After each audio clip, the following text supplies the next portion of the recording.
Yesu Kristo anazungumza akiwa katika mwili miaka 2000 iliyopita kwenye Mathayo sura ya 7.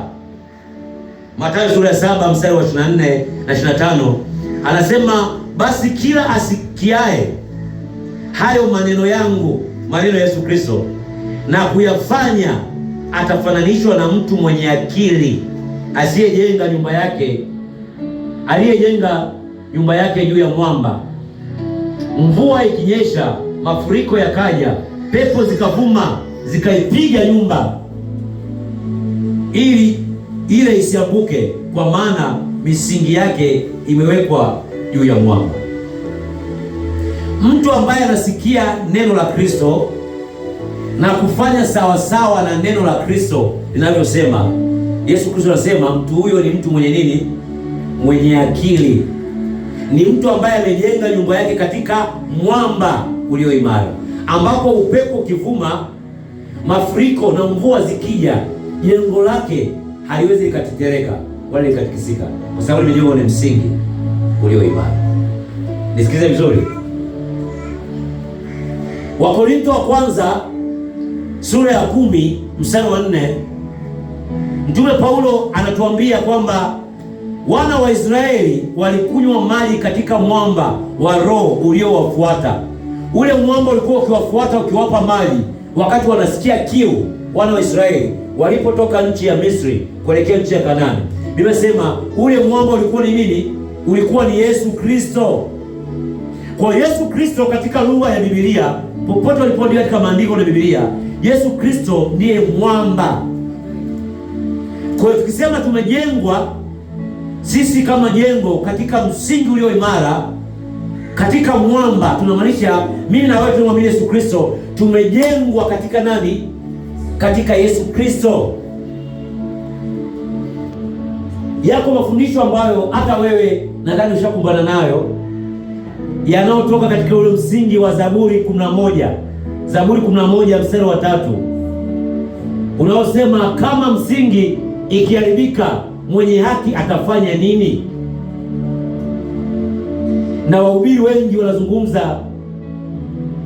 Leo tuko hapa kwa ajili ya kurekebisha misingi ya familia ya baba yako na misingi ya familia ya mama yako iliyoharibika, wakimaanisha kwamba kile ambacho kimeshindikana katika upande wa baba na mama, basi leo tunakuja kufanyaje? Kushughulika nacho. Lakini wa Zaburi 11 mstari wa 3 alikuwa anaonya na kutahadharisha na kuzungumzia misingi ya maadili, uadilifu wa kutokwenda sawasawa na sheria za Mungu. Anasema wale ambao sio waadilifu, hawazishiki sheria au neno la Mungu, wale ambao hawashiki maandiko matakatifu ya Mungu, hawawezi wakasimama katika njia inayompasa Mungu. Haizungumzia habari ya kuvunja laana na madhabahu ya matambiko ya upande wa baba wala upande wa baba. Inazungumza swala la maadili. Kwa hiyo wengi wametoa fundisho katika Zaburi 11 mstari wa 3. Lakini ukisoma Wakorintho wa kwanza sura ya 3 mstari wa 11 hadi 13, anasema maana msingi mwingine hakuna mtu awezaye kuweka. Hakuna mtu mwingine anaweza kuweka msingi mwingine isipokuwa ni ule msingi uliokwisha kuwekwa, yani Yesu Kristo. Anasema lakini kama mtu akijenga juu ya msingi huo, yani Yesu Kristo, dhahabu au fedha au mawe ya thamani au miti au majani au nyasi, kazi ya kila mtu itakuwa dhahiri, maana siku ile itadhihirishwa, kwa kuwa yafunuliwa katika moto, na ule moto wenyewe utaijaribu kazi ya kila mtu ni ya namna gani. Utumishi tunaofanya hapa, Mtume Paulo anasema hivi, wokovu tunaofanya, utumishi tunaofanya hapa, anasema yamkini kazi ya dhahabu, ya silva, ya mawe ya thamani, ya miti, ya majani ama ya nyasi. Tutajua siku hiyo kazi itakapopimwa na moto. Yule aliyejenga katika msingi ambaye ni Kristo, kazi yake itafananishwa na dhahabu iliyo safi.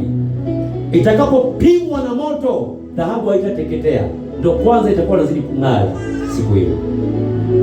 Kwa hiyo sasa hivi kutambua nani anafanya nini na nani hafanyi nini bado ni mpaka ile siku ya hukumu, siku ya judgment, siku ya mwisho. Tutajua aina ya wokovu na aina ya utumishi tunaofanya. Ni utumishi wa nyasi, wa majani, wa mti, wa mawe ya thamani, wa dhahabu au wa miti. Bwana Yesu asifiwe sana. Tutapima wokovu tulionao ni wokovu namna gani. Biblia inazungumza kitabu cha Efeso sura ya 2 mstari wa 19 hadi 22, anasema basi tangu sasa ninyi si wageni wala wapitaji, bali ninyi ni wenyeji pamoja na watakatifu, watu wa nyumbani mwake Mungu, mmejengwa juu ya msingi wa mitume na manabii, naye Kristo Yesu mwenyewe ni jiwe kuu la pembeni. Katika yeye jengo lote limeunganishwa vema na kukua hata liwe hekalu takatifu katika Bwana. Katika yeye ninyi nanyi mmejengwa pamoja kuwa maskani ya Mungu katika Roho. Anasema katika Yesu Kristo tumejengwa, sisi wote tumejengwa, tumekuwa ni jengo takatifu la nani? La Mungu. Wewe unayemwamini Yesu Kristo, yule anayemwamini Yesu Kristo, na mimi ninayemwamini Yesu Kristo, tumefanywa kuwa ni jengo la nani? La Yesu Kristo. Ila msingi wa hilo jengo ni Yesu Kristo mwenyewe. Tunapaswa kujengwa katika mafundisho au fundisho linalohusiana na Yesu Kristo. Anasema tumejengwa kwa Efeso 2 mstari wa 19-22, tumejengwa katika msingi wa mitume na manabii. Inamaanisha tumejengwa katika mafundisho ya mitume na manabii walioyafundisha kwa habari ya nani? Kwa habari ya Yesu Kristo. Mafundisho yote ambayo hamfundishi Yesu Kristo ni misingi mingine ambao hata kama upo kanisani, hata kama unaenda kwa lugha mpya, unapokuja upepo, dhoruba, lazima tatetereka, utarudi nyuma. Angalia watu kanisani ambao wakipitia changamoto moja tu, ndogo tu, hawaji kanisani, wanasusa, hawafanyi hichi, wanatetereka. Watu design kama hiyo ni kweli wameokoka, ni kweli wana roho wa Mungu ndani yao, wana neema ya wokovu, lakini aina ya mafundisho yaliyojenga msingi ndani ya moyo wao, aliyejengwa katika Kristo Yesu, hata kama anataka kutoa miguu hawezi. Ule msingi unamwambia, ule msingi ndio unambakisha. Kristo Yesu ndio msingi imara ndani ya moyo wao. Kuna mtu mmoja anaongelea hapa jamani. Biblia inasema makwazo hayana budi kuja, si ndio? Hakuna sehemu yoyote ile duniani utakayoenda wala kanisa lote lile ukose watu ambao watausimama, watakao kukwaza, watakao kuchokoza. Hakuna. Ni namna gani msingi wa Kristo wa mafundisho wa neno wa kweli ya Mungu uliofunuliwa na kujengwa ndani ya moyo wako ndio utafanya wewe uweze kustahimili kila aina ya dhoruba na kila aina matusi na kila aina ukame. Watu wamjuaye Mungu wao hawatetereki.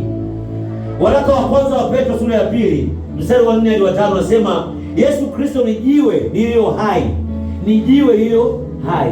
Hapo anasema na sisi tunaomwamini Yesu Kristo, sisi ni mawe yaliyo hai, tumejengwa kuwa nyumba ya Roho. Yesu Kristo ni jiwe, msingi wa jiwe lililo hai. Sisi, mimi na wewe, ni mawe madogo madogo, tumejengwa kuwa nyumba ya nini? Kuwa nyumba ya Roho. Bwana Yesu asifiwe sana. Kwa hiyo tukisema kwamba mimi ni jengo imara katika Yesu Kristo, tunamaanisha uimara wetu unatokana na aina ya mafundisho, aina ya kweli ya neno la Mungu inayofundishwa na kufunuliwa ndani ya mioyo yetu.